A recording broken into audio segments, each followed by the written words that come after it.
Ça a été dit à plusieurs reprises, en premier lieu par Richard Lagagné ce matin, la question de l'école, elle n'est pas seulement quantitative, elle est qualitative. Et pour clore cette matinée, on voulait donc s'intéresser à ce qui se passe sur la table de l'élève. Comment on peut favoriser une accessibilité au savoir dans le cadre de l'école inclusive. Pour traiter cet ambitieux sujet, on accueille Frédéric Dupré, qui a été enseignant spécialisé, qui est aujourd'hui maître de conférence à l'Institut national supérieur de formation et de recherche pour l'école inclusive. Vous connaissiez peut-être l'acronyme INSHEA, c'est désormais l'INSEI. Voilà, Frédéric Dupré, bienvenue. Vous voulez, comme vous voulez, avec plaisir, pas de problème.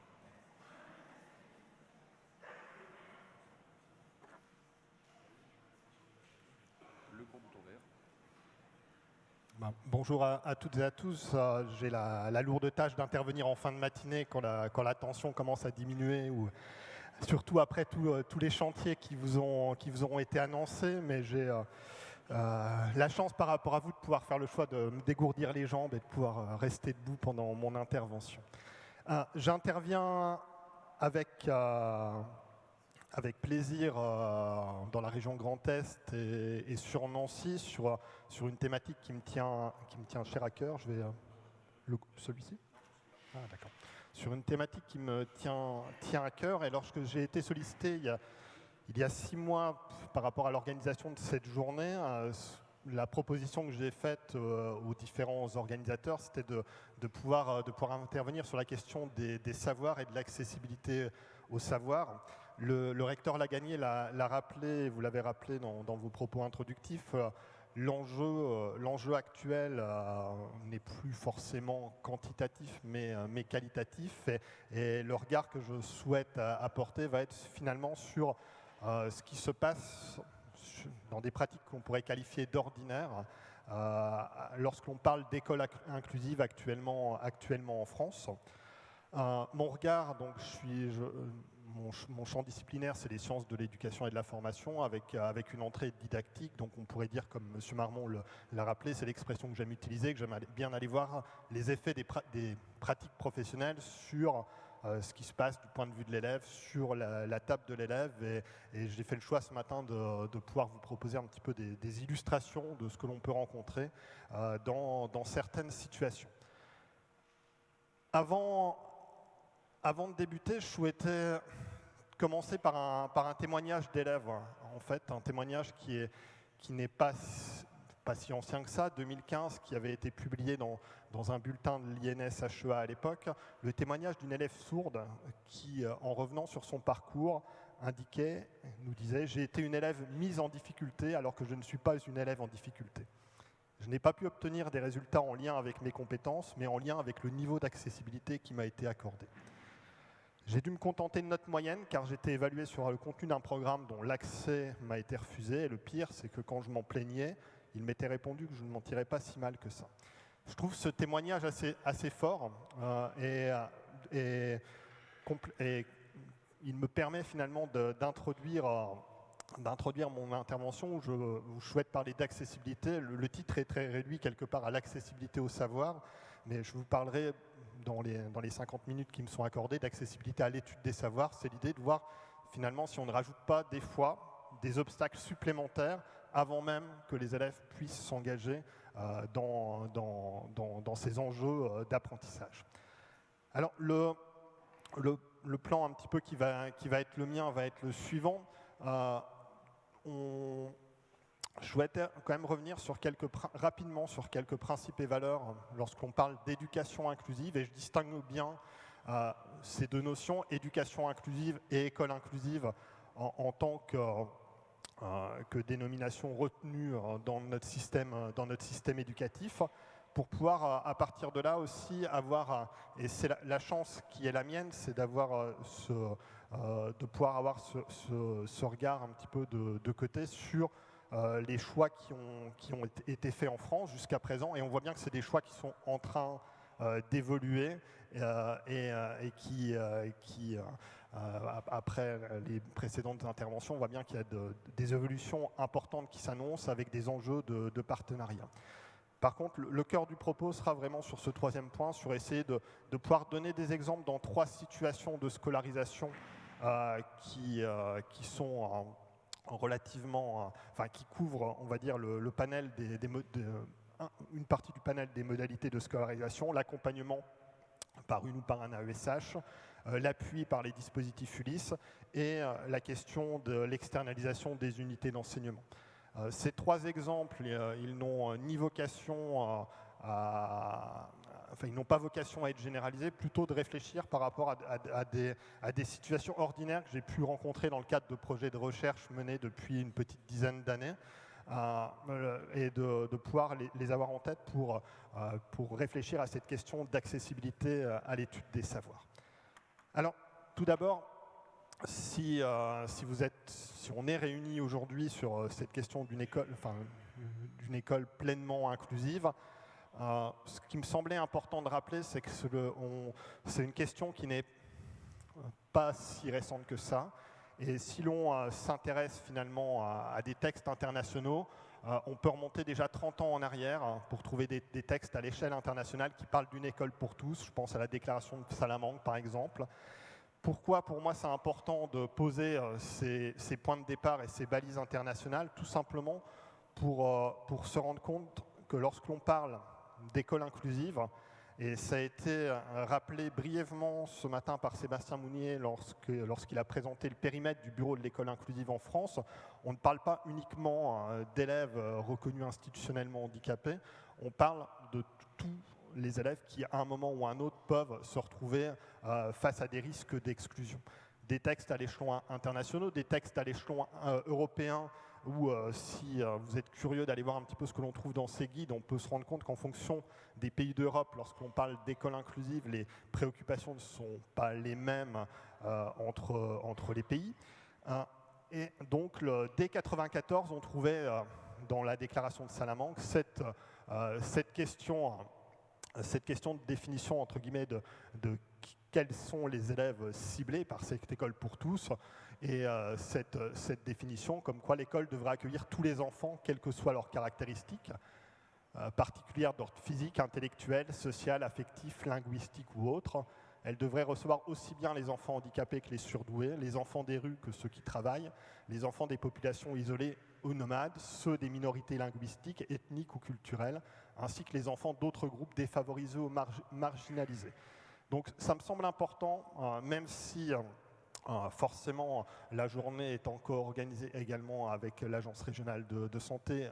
On va avoir un focus sur la question des élèves reconnus institutionnellement handicapés, mais lorsque l'on pense école inclusive, on pense à tous ces élèves qui, à un moment ou un autre, peuvent faire face à un risque de marginalisation ou d'exclusion au sein même de l'école.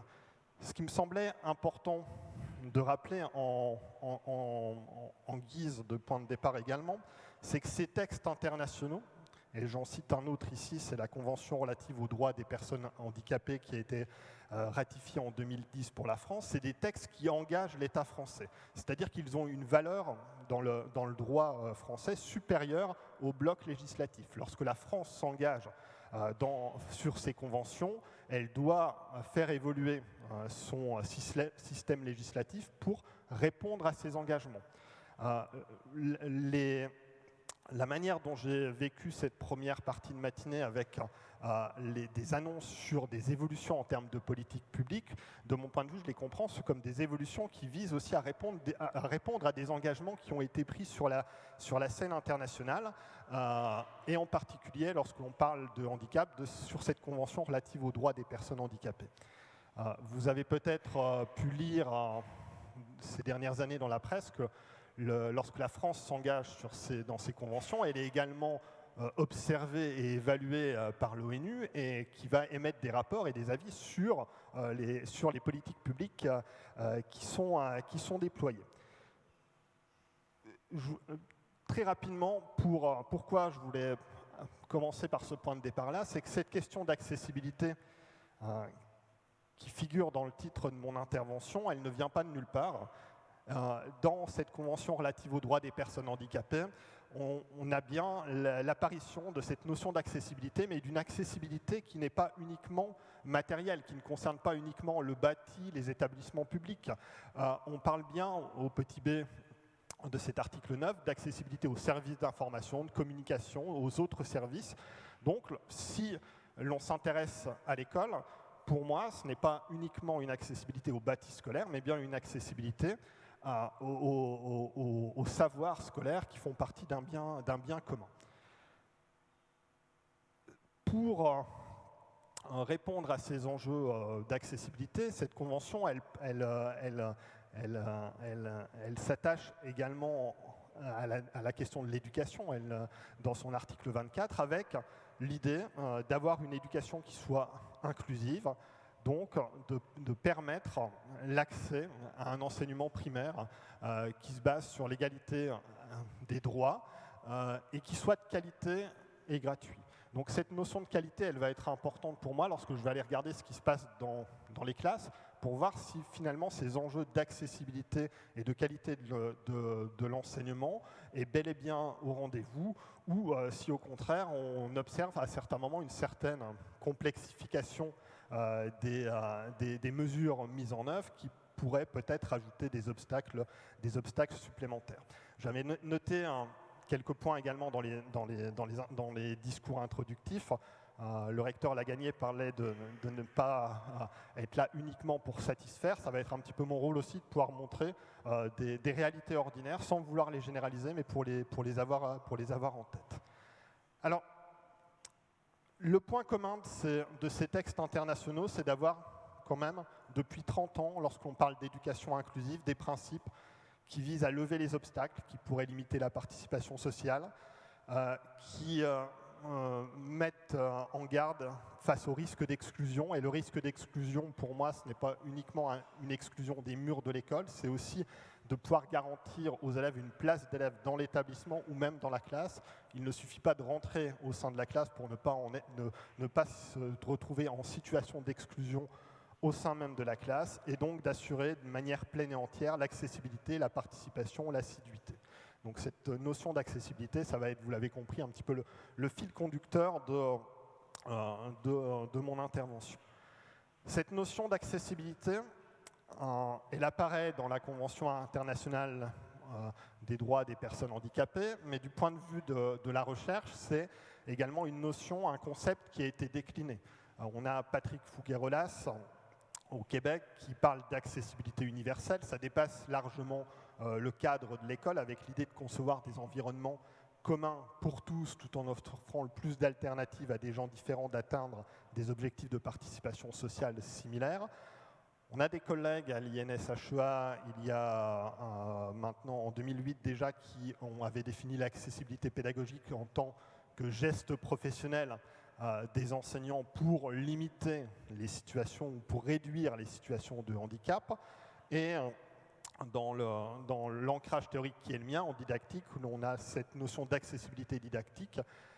Pourquoi ? Pour considérer qu'aussi, lorsqu'on parle d'accessibilité au savoir, on ne peut pas oublier la nature du savoir en jeu. Ce n'est pas la même chose de penser l'apprentissage de la lecture, par exemple, en CP, que le travail autour des fractions en classe de 6e ou en classe de 5e. Donc cette question d'accessibilité, elle doit être contextualisée à ce que l'on souhaite apprendre. Ces principes et valeurs, et si je bascule maintenant un petit peu sur des choix caractéristiques français, vous l'avez rappelé un petit peu dans votre question tout à l'heure, madame, c'était finalement des fois quelque chose qui est compliqué à comprendre pour les familles derrière ce millefeuille de dispositifs, de modalités de compensation possibles.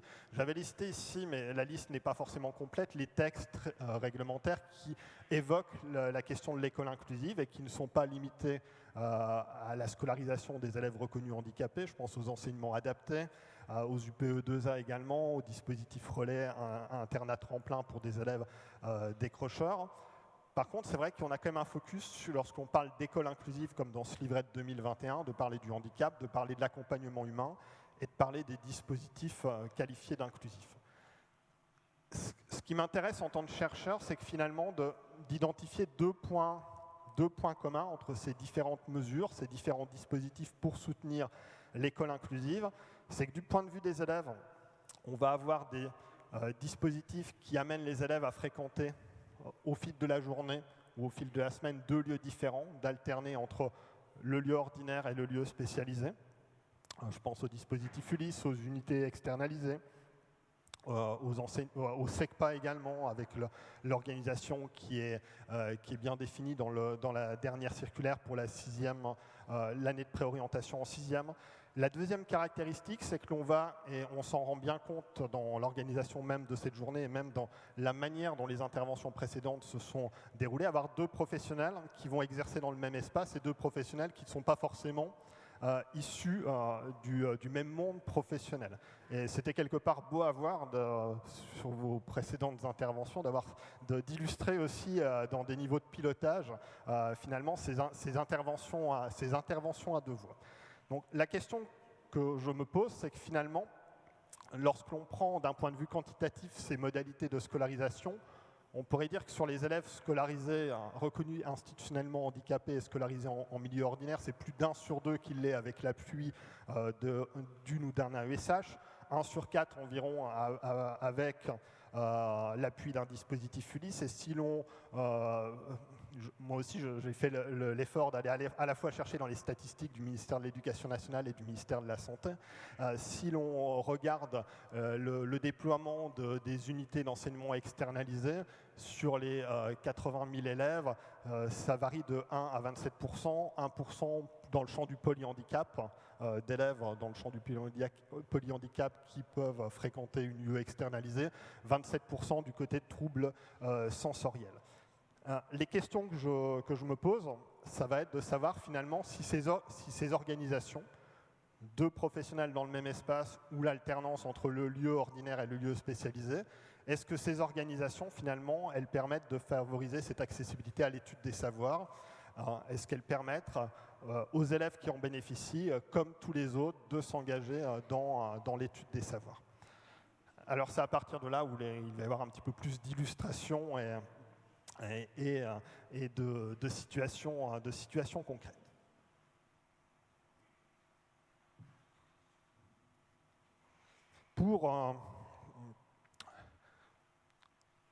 J'ai une insertion par rapport à la pause repas qui apparaît dès maintenant, ça rappelle les enjeux de temps. Concrètement, pour aller voir ce qui se passe sur la table de l'élève, je ne vais pas rentrer dans des détails théoriques ni méthodologiques trop élevés, mais c'est l'occasion aussi pour moi de remercier des enseignants dans la salle qui avaient accepté de s'engager dans ces projets de recherche. C'est des projets de recherche qui ont été instrumentés par la vidéo avec l'idée de pouvoir suivre très précisément ce qui se passe globalement dans la salle, mais ce qui se passe aussi sur la table de l'élève, les gestes de l'enseignant, les échanges entre l'AESH et l'élève, parce que finalement, lorsque l'enseignant est dans le feu de l'action, il ne voit ou il n'entend pas forcément ce qui se passe. Je perçois peut-être là dans la salle des échanges avec votre voisin ou votre voisine, mais je suis bien incapable de savoir ce qui se dit, et ça me semblait important d'aller regarder ce qui se joue à ce niveau-là. Alors, je vais pour respecter un petit peu le temps, je vais surtout rentrer sur des exemples concrets, mais je souhaitais quand même donner quelques éléments pour montrer que ces travaux de recherche, ils ne sont pas isolés. Lorsque l'on parle de l'accompagnement par une ou par un AESH, on est sur une mesure qui s'est quasiment généralisée, qui continue d'augmenter en termes de notification. Si l'on s'intéresse aux travaux de recherche, en France, on commence à avoir de plus en plus d'auteurs qui se sont intéressés à la question, avec beaucoup de points de vigilance qui s'en dégagent. Dès 2012, les travaux de Marie Toulek, elle parle que l'accompagnement dans le système classe est véritablement complexe et qu'il peut être voire contre-productif. Elle a produit un article un petit peu plus tard qui parle de l'AESH, aide ou écran à l'inclusion scolaire, enfin cette notion d'écran. Ce n'est pas la seule. Comme l'on est dans le Grand Est, je peux citer sur le dernier point Alexandre Booms du côté de Reims qui s'est intéressé à suivre des élèves scolarisés en lycée et a comparé finalement la question d'élèves qui bénéficiaient d'une compensation matérielle adaptée ou d'une compensation AESH. Ce qu'il a noté, c'est que les interactions entre l'enseignant et l'élève chutaient ou diminuaient très fortement dans la situation de l'élève accompagné, alors qu'elles étaient maintenues dans la situation de l'élève qui bénéficiait de matériel adapté. Ces travaux-là, si on s'intéresse à des travaux qui sont publiés en langue anglaise et sur le choix de mesures individuelles pour soutenir la scolarisation et pour soutenir l'école inclusive, ce n'est pas un choix qui est propre à notre système éducatif français. On le trouve dans un grand nombre d'autres pays. Et à chaque fois, on trouve aussi des études qui pointent beaucoup d'obstacles par rapport à ce choix-là. Alors, j'ai choisi aujourd'hui à la fois de vous mettre en appétit et puis de présenter un exemple que certains ont peut-être déjà eu l'occasion de voir en formation. Pourquoi cet exemple-là? Parce que je pense qu'il est assez parlant et assez caractéristique pour voir la notion d'obstacle préalable que l'on peut rencontrer dans certaines situations. Donc je vous emmène dans une classe de 6e. Dans cette classe de 6e, on a une élève, Caroline, qui était accompagnée 1 heure par semaine par l'AESH collectif du dispositif ULIS. Et on est sur un chapitre autour de l'apprentissage des fractions. L'enseignante, à un moment, en fin de chapitre, veut amener les élèves à écrire une première égalité entre 3 fractions. Donc vous voyez, ce qu'elle veut leur faire remarquer, c'est que le premier personnage qui a mangé 2 barres sur les 3, le second en a mangé 8 carreaux sur les 12 et la troisième 12 sur les 18. Parce qu'elle veut les amener à mettre en évidence qu'ils ont mangé la même part de chocolat, donc qu'une première égalité entre les fractions peut être écrite. Si l'on regarde ce qui se passe dans la classe, les premières captures d'écran que je souhaite vous montrer, la première en particulier, dans la vraie vie de l'établissement, j'allais dire, et sans naïveté de ma part, l'AESH découvre en même temps que l'élève la situation qui va être proposée. C'est ce que l'on voit sur la première illustration. Et très rapidement, ce que j'observe, c'est l'AESH qui, bien sûr, est dans l'espace proche de l'élève et qui plonge très rapidement sur le cahier de l'élève et on la voit écrire à la place de l'élève. Alors, l'idée n'est pas de générer du chahut dans la salle avec ces illustrations-là, mais plutôt d'essayer de comprendre ce qui se passe. On pourrait essayer de chercher à comprendre pourquoi on observe cela. Je tiens quand même à préciser que les collègues enseignants et AESH qui acceptent de s'engager dans ce type de projet de recherche, c'est quand même un engagement qui est fort, qui témoigne d'une volonté de réflexion aussi sur sa pratique et qu'a priori, on n'est pas sur des situations dégradées, mais des situations qui sont qualifiées comme des situations qui doivent fonctionner. Si l'on s'approche un petit peu, on se rend compte que les échanges langagiers entre l'AESH et l'élève sont de cet ordre-là. L'AESH occupe beaucoup de place. Elle va dire « Homer, il a mangé combien de barres ?» 2. Alors 2 barres, ça ferait quoi? 2 barres, ça ferait quoi? 1. Une barre, c'est quoi? Et l'élève a très peu de place pour s'engager dans l'activité qui lui est proposée. Et ce que l'on observe finalement, c'est que le coloriage qui est induit, alors j'ai gardé quelques terminologies liées à mon cadre théorique, mais on pourrait dire que ce qui est attendu par l'enseignante, c'est ce qui est attendu sur la ligne du haut, en termes de comparaison géométrique, et ce que l'on trouve dans le système que je qualifie d'auxiliaire, donc dans le système entre l'AESH et l'enseignante, c'est ce découpage-là. Mais ce découpage-là, Caroline, elle n'a pas eu le temps de dire ce qu'elle voulait colorier, elle. C'est un découpage qui a été induit par l'AESH. Donc on voit bien qu'à ce moment-là, l'égalité entre les fractions et guerre n'est pas possible. L'idée pour moi n'est pas de dire que Caroline spontanément n'aurait pas proposé ce découpage-là, c'est de dire qu'à ce stade, on ne sait pas si elle aurait proposé d'elle-même ce découpage ou si elle en aurait proposé un autre. Par contre, on a un élément qui est important, c'est que quelques minutes après le début de cette activité, on a l'enseignante qui s'approche, comme elle va le faire, d'autres binômes d'élèves. Donc quand je parle de situations qui ne sont pas dégradées, on a une prise en compte de l'enseignante. On n'a pas une dévolution au binôme AESH-élève. Et l'enseignante va dire, il faudrait que tu réfléchisses, est-ce que ton coloriage ici, tu pourrais le faire autrement pour essayer de voir, est-ce que ce serait plus ou moins que cette partie-là? Est-ce que tu ne pourrais pas essayer de colorier les carreaux autrement pour essayer de comparer à ça? Et spontanément, l'élève, elle dit, si on mettait les deux là, oui, du coup, ça ferait 2 barres, ce sera la même chose. Et ça ferait 2 barres, ce serait la même chose exactement. Essayez de faire la même chose ici. Je pense que l'on a quand même des indices ici qui montrent que l'élève, elle n'est pas si éloignée des enjeux de savoir, qu'elle a compris le sens de l'activité et dans la réponse qu'elle fait à l'enseignante, on voit que elle comprend très rapidement la manière dont modifier le coloriage qui était induit. Dès que l'enseignante repart, on observe une prise en main à nouveau de l'AESH sur l'espace même de l'élève. Et finalement, ce qui est assez marquant dans ces séances où Caroline est accompagnée, et c'est l'objet un petit peu des flèches blanches que j'ai fait figurer ici, c'est qu'on a l'impression qu'elle est dans un dilemme permanent pour savoir est-ce que je dois écouter et répondre aux propos de l'accompagnante qui est assise à côté de moi, ou est-ce que je dois écouter ce qui se dit dans la salle de façon collective. Et c'est un petit peu l'objet du tableau qui est en bas à droite en termes de synthèse de prise de parole. Je parle de système didactique principal pour parler des échanges collectifs au sein de la classe, de système auxiliaire pour parler des échanges entre l'élève et Caroline. On se rend compte que sur 55 minutes de séance au collège, à quasiment 170 reprises, l'AESH initie un échange langagier avec l'élève. Sur les 50 minutes qui me sont accordées, je pense que si votre voisin ou votre voisine à 170 reprises se tourne vers vous pour commencer un échange langagier, la concentration risque d'être quelque peu perturbée. La situation reste une situation, comme je le dis, qui n'est pas dégradée, dans le sens où Caroline elle a sa place aussi dans le système principal, avec une vigilance de l'enseignante de la faire participer, et de manière plus importante même que la moyenne des autres élèves de la classe.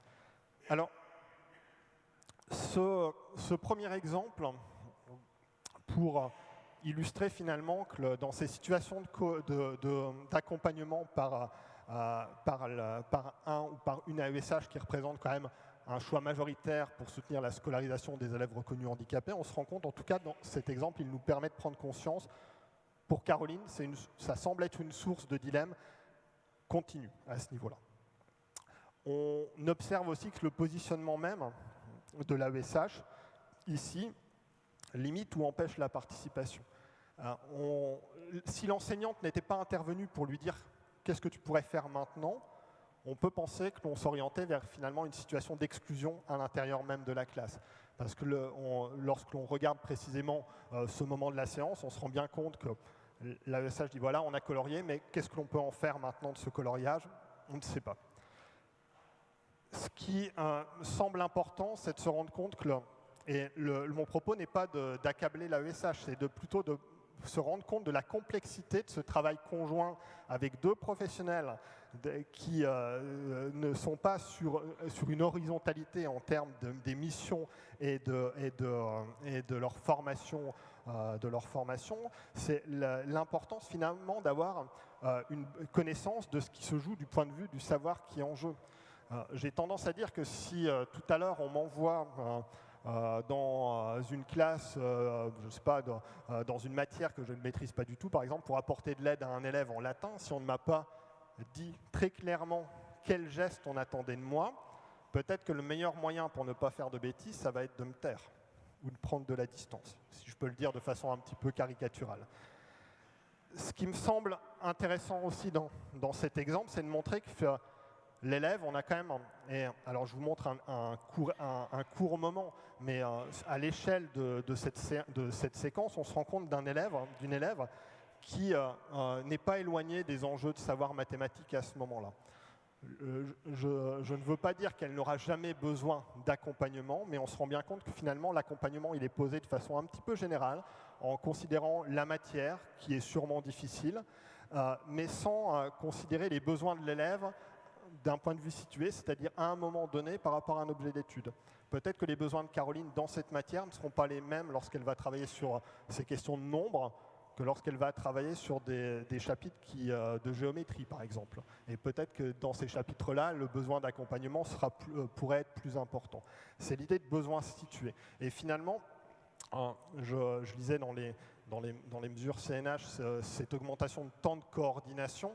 On se rend bien compte que pour tenir compte des besoins situés, ça nécessite, ce qui est important, c'est que les professionnels puissent se rencontrer et puissent avoir une évaluation fine des besoins et pas quelque chose à un emploi du temps qui va être figé à l'échelle d'une période ou à l'échelle de l'année. La question qui se pose, c'est finalement de se dire, dans cette situation, est-ce que l'élève avait besoin d'être accompagné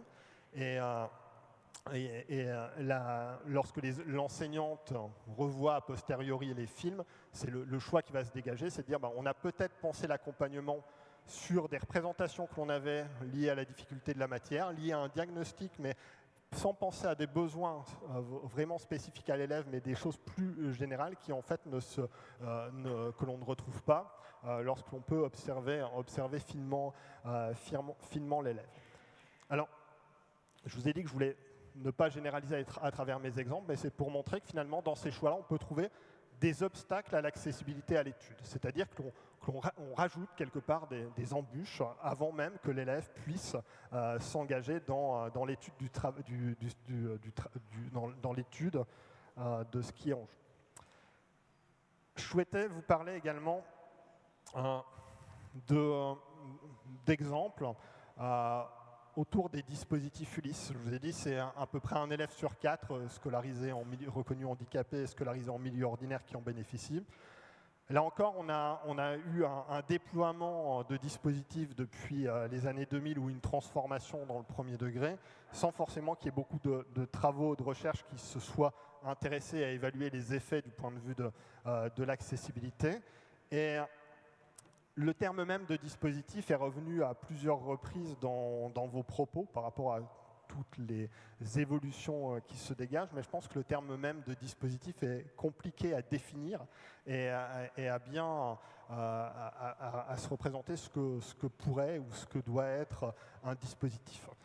Je ne m'attarderai pas là-dessus, mais finalement j'ai trouvé des éléments de réponse dans les travaux de Foucault qui parle d'un dispositif comme le réseau qu'on établit entre différents éléments. Et ça me permet de rebondir avec des propos que j'ai pu entendre depuis ce matin. Lorsqu'on parle de réseau, on parle forcément d'articulation et de tenir compte d'une action complémentaire entre les différents lieux ou les différents personnels qui composent ce réseau. Foucault parle de dispositifs qui ont une fonction pour répondre à une fonction majeure de répondre à une urgence à un moment donné. On peut comprendre le développement de dispositifs et de nouveaux dispositifs pour répondre à cet enjeu majeur d'accessibiliser l'école. J'ai une question à M. Fourmont, hein, vu que Hervé Bertin a mangé beaucoup de mon temps. Est-ce que je suis autorisé à aller 10 minutes au-delà pour que je puisse m'arrêter ? Mais bien entendu. Comment ? 10 minutes ? Oui, voilà. 2 exemples sur les dispositifs Ulysse. Toujours sur des situations un petit peu, entre guillemets, idéales. Premier exemple, dans un collège où l'enseignante spécialisée et l'enseignante de mathématiques réfléchissent à la manière de coordonner leur action pour soutenir le travail de l'élève au sein de la classe de mathématiques. C'est-à-dire, exemple idéal dans le sens où l'enseignante, avant de démarrer son chapitre en mathématiques, explique à la coordonnatrice voilà les exercices que que tu pourrais faire au sein du lieu spécialisé. Donc des exercices qui sont qui consistent finalement à changer de registre, donc à passer d'une représentation géométrique à l'écriture fractionnaire. Donc, chaque fois que vous lisez SDP, je n'ai pas fait l'effort de vulgarisation, c'est où il faut penser à ce que l'on rencontre dans la classe et SDA à ce que l'on rencontre dans le lieu spécialisé. Donc, une réflexion commune du binôme. L'enseignante spécialisée au sein du regroupement spécialisé de l'ULIS va principalement travailler sur ces questions de passage entre des représentations géométriques et des écritures fractionnaires. Par contre, l'élève, dans la classe, qu'est-ce qu'elle va surtout rencontrer finalement comme type d'exercice? On est en 6e, elle va principalement rencontrer des exercices du type de l'exercice 12 où l'élève doit nommer le point d'abscisse A, donc placer un nombre sur une demi-droite graduée. Et l'enseignante spécialisée, a posteriori, se rend compte de dire finalement, mes quarts de disque ou mes huitièmes de disque ou mes moitiés de disque, ici, ils ne m'aident pas forcément ils ne vont pas m'aider à aider l'élève lorsqu'elle me demande de l'aide pour placer le point A sur l'abscisse. Elle va dire rétrospectivement, je n'avais pas saisi qu'en fait, ce que tu leur apprends en classe, c'est que la fraction, c'est un nombre. Et je n'ai jamais utilisé ce vocabulaire-là avec l'élève. Et il y a des mots qui sont assez jolis, mais à la fois assez effrayants. L'élève, dans cette situation, elle va dire à la coordonnatrice, elle va dire, madame, les fractions que je fais avec vous, ce n'est pas les mêmes fractions que je fais avec l'enseignante de mathématiques.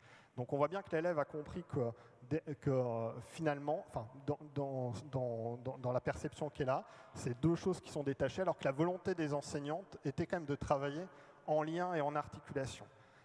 Donc pour montrer la complexification finalement de ces articulations. Je ne veux pas montrer que des exemples qui pourraient être, où on pourrait repartir un petit peu démoralisé et se dire c'est vraiment compliqué tout ça.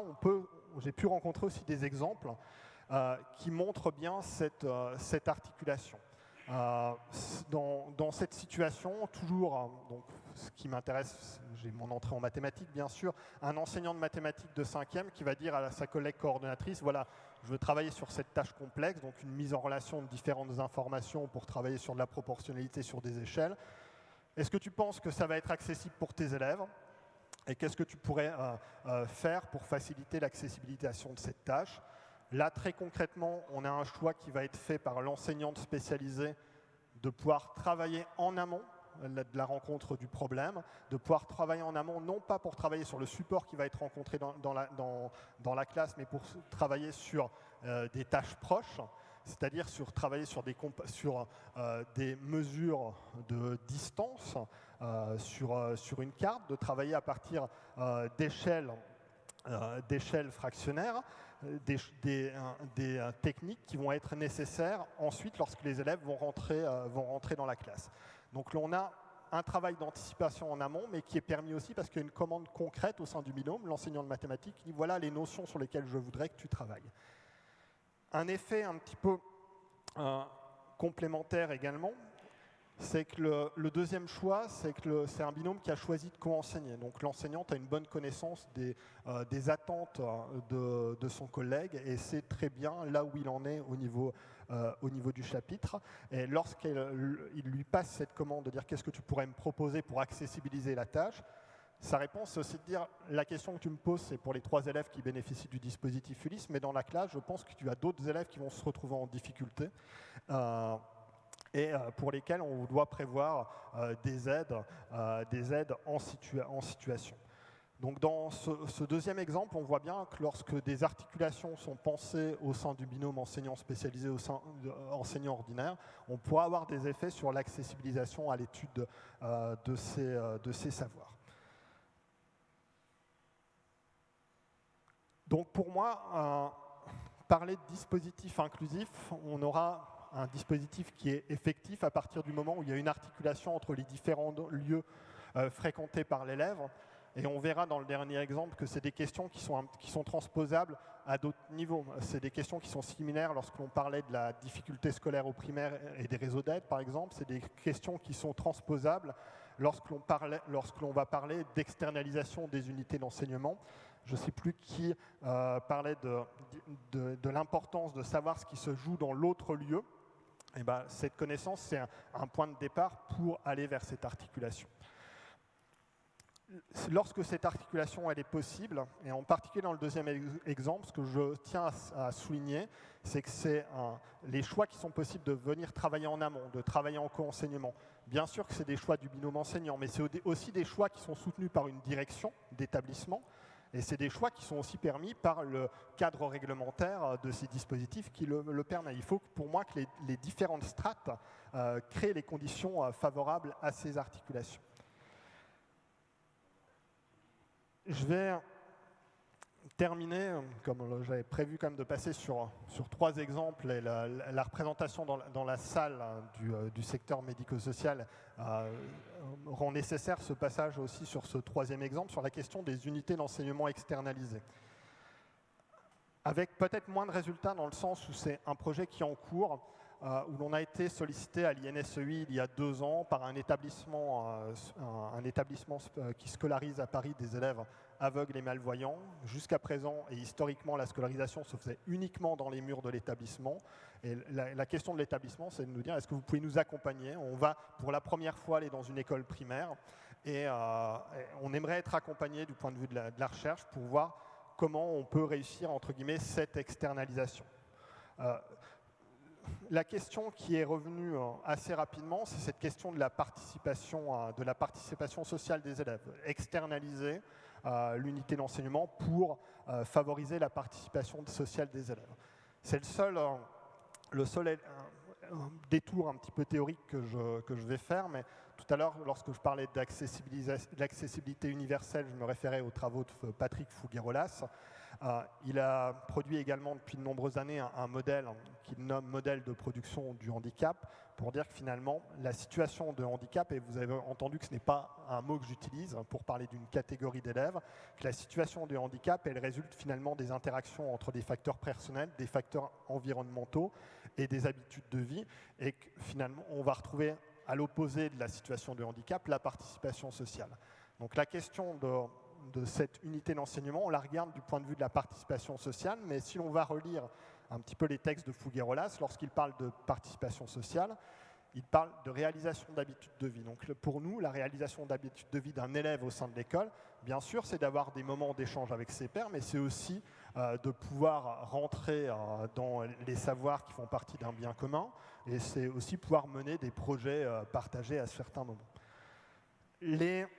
Au bout d'1 an et demi, un petit peu d'observation de ce projet d'externalisation en cours, je veux vous livrer quelques éléments. Le premier élément que l'on a, c'est que du point de vue des cadres, les objectifs de l'externalisation qui sont déclarés ne sont pas les mêmes.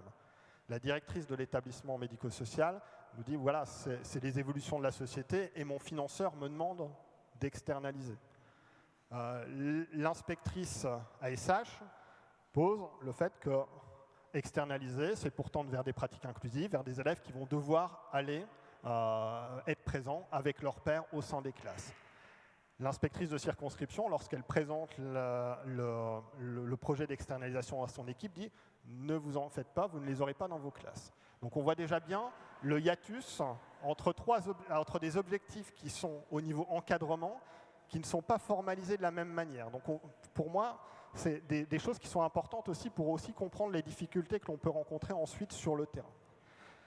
Très concrètement, donc on a passé beaucoup de temps dans la classe et dans l'établissement spécialisé, en lien avec un petit peu l'établissement.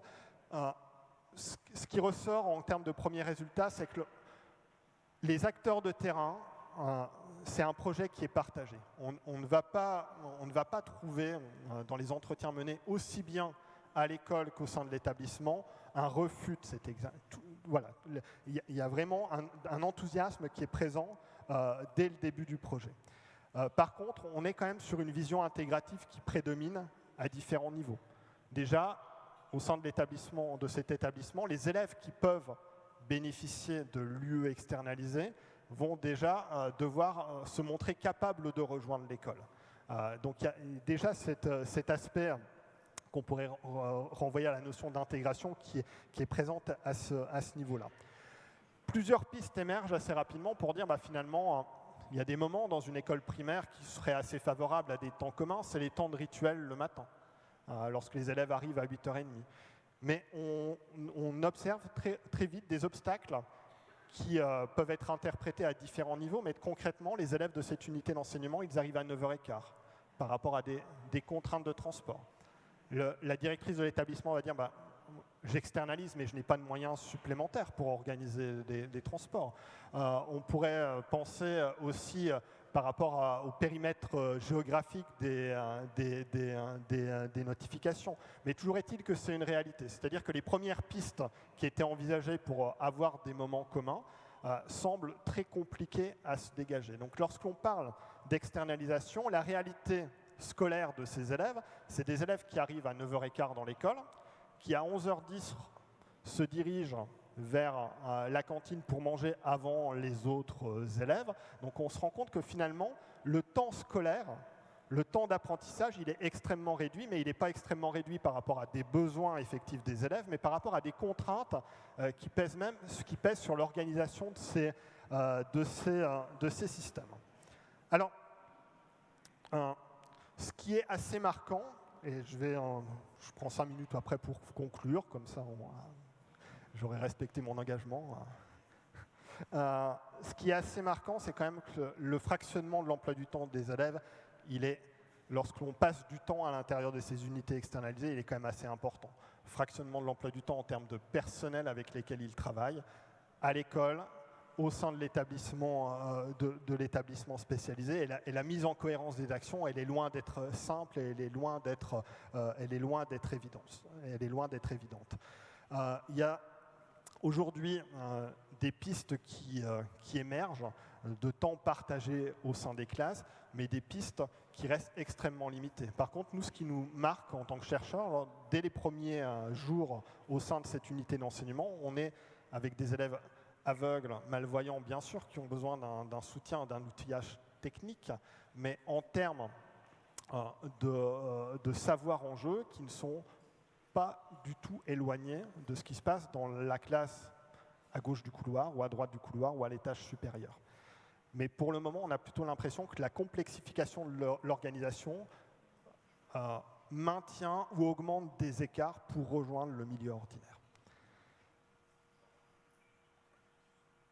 Donc, actuellement, lorsqu'on parle, en tout cas dans ce projet-là, lorsqu'on parle d'externalisation, et c'est l'enjeu un petit peu de nos régulations avec l'établissement, c'est d'une externalisation qui est très partielle pour le moment, principalement basée sur des activités courantes et peu finalement sur la question des savoirs scolaires en jeu, avec des élèves, encore une fois, qui ne sont pas en grand décalage par rapport à ce qui se joue dans les classes, ou pas du tout en décalage par rapport à ce qui se joue dans les classes. Alors, il est temps un petit peu pour moi de conclure avec finalement d'essayer d'être synthétique par rapport à la présentation de ces 3 exemples qui ne visent pas la généralisation, mais qui peuvent amener, je pense, à réfléchir sur des situations ordinaires. On se rend compte que finalement, et c'est l'exemple 1 sur les tablettes de chocolat, que l'observation située des besoins apparaît comme un préalable pour tenir compte à la fois des facteurs environnementaux, des facteurs personnels, mais de la spécificité du savoir en jeu.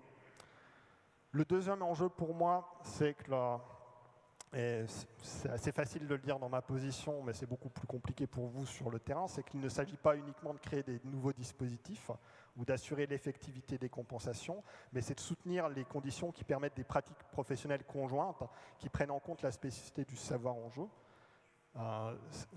Bien sûr, c'est important de développer de nouvelles réponses, mais si l'on en reste juste à des créations et à des éléments quantitatifs ou budgétaires, on risque de passer à côté des enjeux de l'éducation inclusive. Le troisième enjeu, et c'est ce qui me tient à cœur, c'est la nécessité pour moi de s'appuyer sur les spécificités professionnelles des différents acteurs, tout en gardant en tête que l'enjeu principal de l'école inclusive, c'est de favoriser l'accès à des apprentissages identifiés comme faisant partie d'un patrimoine commun. Et si on veut garder le temps pour quelques questions, je vais m'arrêter simplement sur ces 3 enjeux en guise de conclusion qui pourront, je pense, être illustrés à travers les tables rondes et les témoignages de cet après-midi. Merci beaucoup.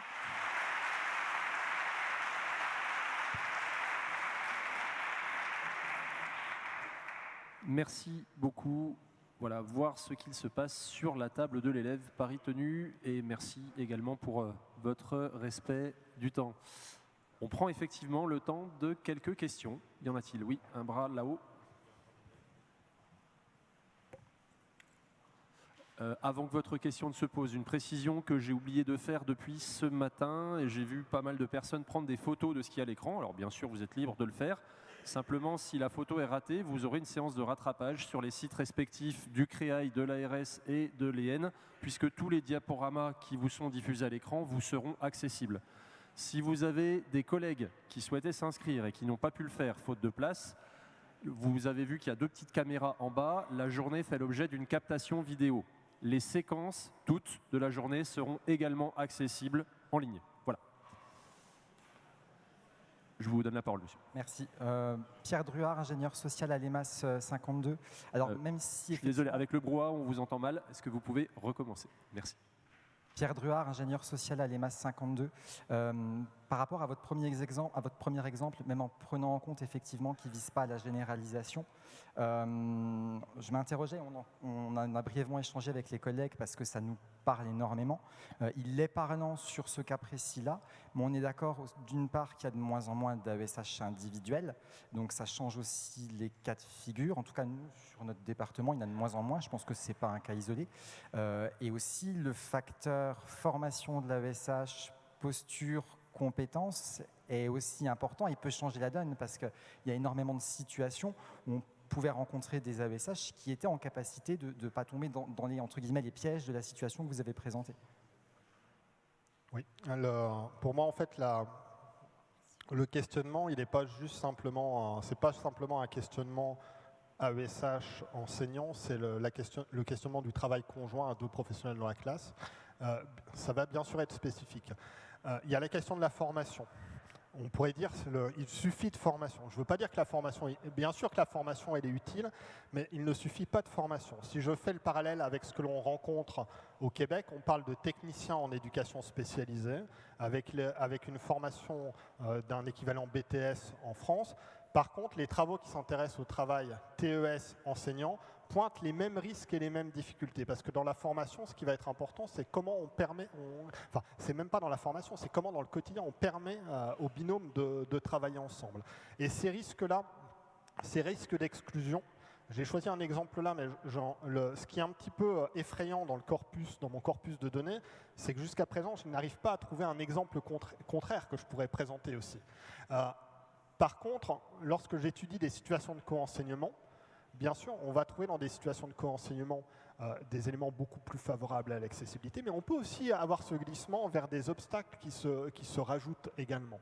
Donc ce que je veux dire, c'est que ce n'est pas juste une question de formation, pas juste une question de spécificité des professionnels, mais je pense que dans des situations de travail conjoint, certaines situations présentent moins de risques que d'autres en termes d'obstacles supplémentaires. Je ne sais pas si je réponds à la question ou si je me suis éloigné sur d'autres sujets. Si, en partie, mais du coup, on en revient à la question de l'articulation, mais qui n'est pas tellement transmise que ça actuellement. Enfin, je n'ai pas entendu le début de la question. On en revient à cette question d'articulation entre AESH et enseignants, qui actuellement est un sujet qui est peut-être, qui est émergent, mais qui est peu transmis, peu véhiculé, peu travaillé. Et cette question de l'articulation, lorsque j'entends des évolutions possibles des missions de l'EMAS sur des interventions de premier niveau, on sera sur les mêmes questions d'articulation, de cohérence des articulations. Et quel est l'objectif? Est-ce que l'objectif, c'est un objectif pour soutenir le projet de l'élève ou c'est des objectifs professionnels distincts? Voilà. Merci à vous.